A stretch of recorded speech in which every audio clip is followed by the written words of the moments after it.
भैया दूज की कहानी।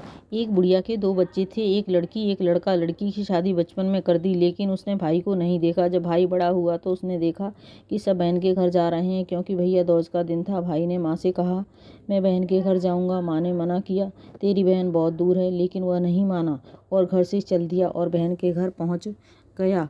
उस समय उसकी बहन भाई के शुभ कामना की पूजा कर रही थी। भाई ने नमस्ते की, वह बोली नहीं।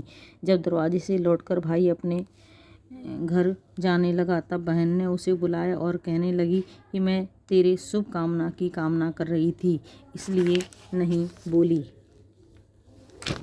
भाई को वापस बुला लाई, उसका टीका किया, खाना खिलाया, मिठाई खिलाई। 2 दिन बाद भाई घर जाने को कहने लगा। बहन ने मिठाई के लिए बेसन चक्की से पीसने में चक्की में सांप पिस गया। जब बेसन के लड्डू बनाकर भाई को दे दिए, भाई लेकर चल दिया और पीपल के पेड़ के नीचे वन में सो गया।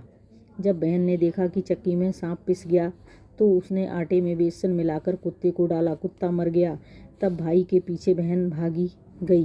बहन ने देखा कि भाई सो रहा है, तो उसने लड्डू उठाकर फेंक दिए और वहीं पर बैठ गई और भाई के उठने का इंतजार करने लगी।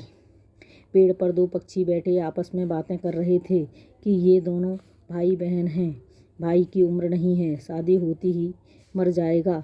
अगर बहन सारा भार अपने ऊपर ले ले तो भाई जीवित रहेगा। यह सुनकर भाई को लेकर बहन माँ के घर पहुँची। भाई की शादी तय हो गई। बहन ने कहा, जो भी काम होगा वह पहले मेरा होगा, इस भाई का नहीं होगा। बहन ने भाई का कोई शगुन का काम नहीं होने दिया, अपने ही काम करवाए। जब घुड़चढ़ी हुई तो बहन ने कहा, घोड़ी पर मैं ही बैठूंगी, यह नहीं बैठेगा।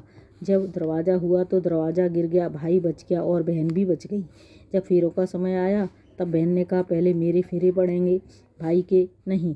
जब फेरों पर बहन गई तो भैया के जूतों में सांप बैठा था। बहन फौरन एक हंडिया में सांप को बंद करके ले गई। उसके बाद बहू को लेकर आए तो उसने कहा, सुहाग रात इसकी नहीं होगी, मेरी होगी।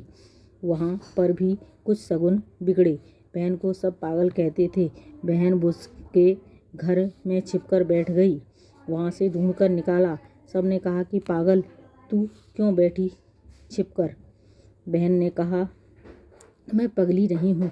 सारी बात बताई कि मैंने पक्षियों से जो सुना उसी का कांड अपने भाई की उम्र बढ़ाने के लिए किया। जैसे मेरे भाई की उम्र बढ़ी, वैसे ही सबके भाई की उम्र बढ़ो।